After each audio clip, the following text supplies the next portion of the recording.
Hi everyone, and hello to all the pageant fans all over the world, the universe rather, and to my new subscribers and returning viewers.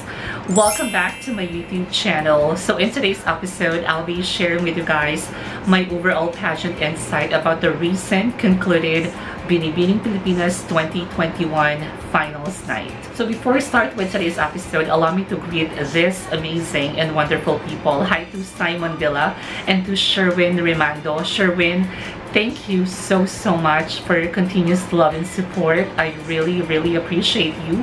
Hi to Dr. Glian Simpel from Cebu. Daghang salamat, Dr. Glian Simpel. And congratulations to my subscriber, Christine Grace Rilar, because she finally graduated from college.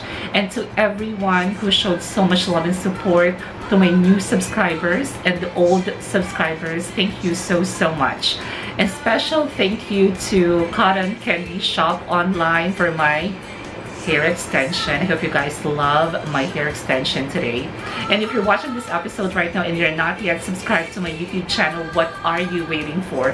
Help me to grow this channel and to reach a milestone here in YouTube simply by clicking the subscribe button below and subscribe to my YouTube channel.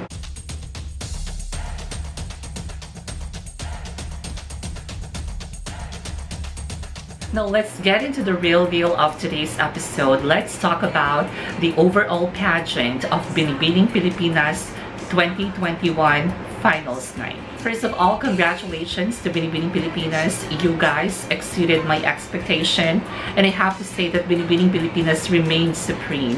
Binibining Pilipinas is an institution. Binibining Pilipinas is a legacy, and Binibining Pilipinas is the real prestigious pageant in the Philippines. Now let's talk about the overall production. Production-wise and stage design, it's very commendable. And the opening dress of these Binibinis are so good in the eyes. Plus the cuts and the style, the design, it's all good for me. I am not complaining. Now let's talk about the host of the event. I have to say that watching two of my favorite hosts in one stage is such a good feeling. But I still prefer to have a main host who's really good or professional when it comes to hosting. Now let's wrap it up and let's move to the top 12 semi-finalists. Now I love the fact that they added a spice by having a statement for each of the candidates who will enter the top 12. So the top 12 names were called plus the wild card of the competition, and I have to say that these Binibinis are all deserving to be part of the top 12. Now let me share with you guys my overall observation during the top 12. Let's start with Gabby Bastiano. Gabby Bastiano had struggled and sounded uncertain.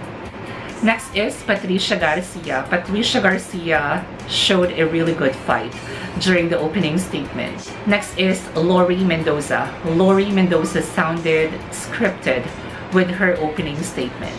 Next is Graciela Liman. Graciela Liman delivered her statement pure of calmness and with a class. Next is Meiji Cruz. Her opening statement was definitely okay, but what I really appreciate about her is her stage presence. Next is Samantha Panlilio. Samantha Panlilio delivered her statement pure of confidence, plus she's very articulate, and I so love her communication skills because she has this commanding persona. Now let's move on to Jasmine Di Maculangan, Binibini Babista, and Hani Cartesano. These Binibinis just gave a so performance during the statement part of the competition. Next is Hannah Arnold. I was really wow, and I was really surprised when she relayed her opening statement close to her background as a forensic graduate. So good job to Hannah Arnold. Next is Maureen Montaigne. I am such a fan of how she speaks and how she clearly delivers her statement. Next is the wild card, Cinderella Obenita.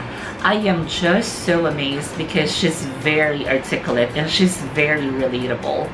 So congratulations to her for being part of the top 13 semi-finalists. Now let's move on to the winners of Best in Swimsuit and Best in Long Gown competition.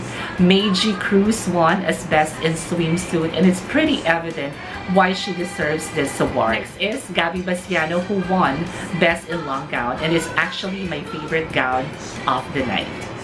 Now let's move forward to the crucial part of the competition. It's the question and answer portion.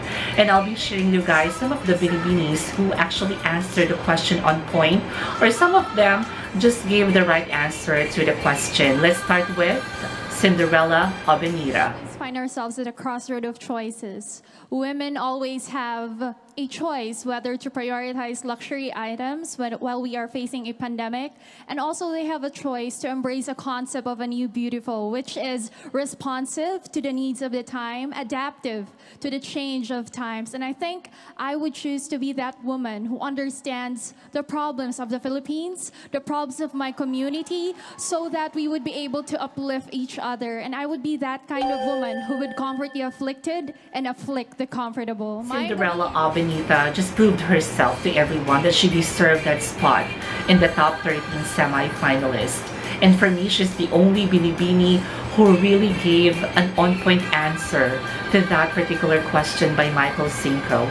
She was the only Binibini who gave a solid, concrete answer to that question na talaga namang mapapawaw tayong lahat. Next is Hannah Arnold. Hannah Arnold gave a very good answer about freedom of speech. Freedom of speech is a basic human right that we all must remember.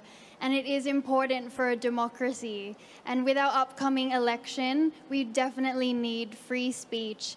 For example, on Twitter, we are limited to few characters, and what I have seen from these tweets has been powerful and has helped me think about who I would like to vote for in the upcoming election. Thank you. But for me, it lacks of conviction, and it all boils down to her delivery. Maybe the reason why is because she's really a soft-spoken. Maybe that's the reason why hindi masyadong na-justify, because her answer is just right to the question. So for me, nakulang lang ng konti when it comes to her conviction, and maybe nga it's because of, you know, she's a soft-spoken type of person, kaya masyadong hindi na-emphasize yung mga dapat bigyan ng diin sa bawat sagot. Next is Samantha Panilio. Was actually cook food for frontliners because I love to cook, and I also have a food vlog which I do in my spare time, and it was such a fulfilling and humbling experience, you know, helping these people and helping contribute to the people who are actually in the front lines helping us Filipinos. And so I hope that what I did inspired other women too to also help out one another, because the only way that we can survive and heal and recover through this pandemic is... Samantha Pandilio answered the question pure of confidence, plus she's very spontaneous. Next is Meiji Cruz. As a candidate myself, I understand and I completely agree that we are like athletes, because we are required to be disciplined. We are required to give our 100% passion and focus on whatever we will do. And to our athletes, I know that you are also waiting for this to happen again. And this will happen again in Japan, and it's a good sign, and it means that there's hope and we are go back to normal. Well, she started just fine, but ended up losing her thoughts. It's pretty obvious that she also struggled and she lost her composure. Next is Gabi Basiano. I really understand that all of us are doing our best to give the best service to everyone. And I can say that men servants are very strong when it comes to making decisions, and with women, they are very passionate when it comes to the things that they are doing, and they're very sensitive with the feeling of the other people, and that's what makes women servants different from men. To be honest with you, I appreciate her answer because she gave a direct answer to that particular question. However, it's pretty obvious that she struggled and she was not able to execute her answer with confidence. And somehow, she did not end her answer strong. Now, let's move on to the exciting part of the competition, the crowning moment. Having Meiji Cruz as second runner-up and Gabi Basiano as first runner-up is just right placements for these two Binibinis. As we all know, both of them really struggled during the final Q&A, and I have to say that their performance during the swimsuit and evening gown round competition saved them to secure this placement in this year's edition of Binibining Pilipinas 2021. Next is Binibining Pilipinas Globe. And to be honest with you guys, I was really shocked when her name was called because I'm actually expecting, you know, a higher placement than having the Binibining Pilipinas Globe for Maureen Montaigne. Next is Binibining Pilipinas Intercontinental. Cinderella Obenita really deserves to have a title or a crown in this year's edition of Binibining Pilipinas. As what I've said a while ago, she was the only Binibini who actually displayed that intelligence. She's the only Binibini who actually answered that question correctly, pure of confidence, with conviction. She's actually deserving to really win a title or a crown. Next is the Binibining Pilipinas Grand International. Samantha Panlilio is just perfect for the title. And to be honest with you, I'm just so amazed with her overall performance. I know that she will not disappoint us in the Miss Grand International stage. It's like 3 Sams in a row, from Samantha Ashley Lowe to Samantha Bernardo and now to Samantha Panlilio, representing the Philippines in the Miss Grand International. Will Samantha Panlilio bring home the golden crown for the Philippines? Let's find out in this upcoming months of the competition. Next is the most prestigious title in Binibining Pilipinas. It's the Binibining Pilipinas International. And I have to say that Hannah Arnold really deserved this title and crown as Binibining Pilipinas International 2021. She displayed so much improvement compared to her last competition in Binibining Pilipinas 2019. Plus the type of beauty that she has, the charming persona, the type of classy beauty is just right as a representative from the Philippines in the Miss International competition. So that'll be all for today's episode here in my channel. I want to say thank you so much to everyone for your love and for your support. Feel free to comment down below what you think about this episode, and always remember to stay kind because you can never go wrong with kindness. I love you all.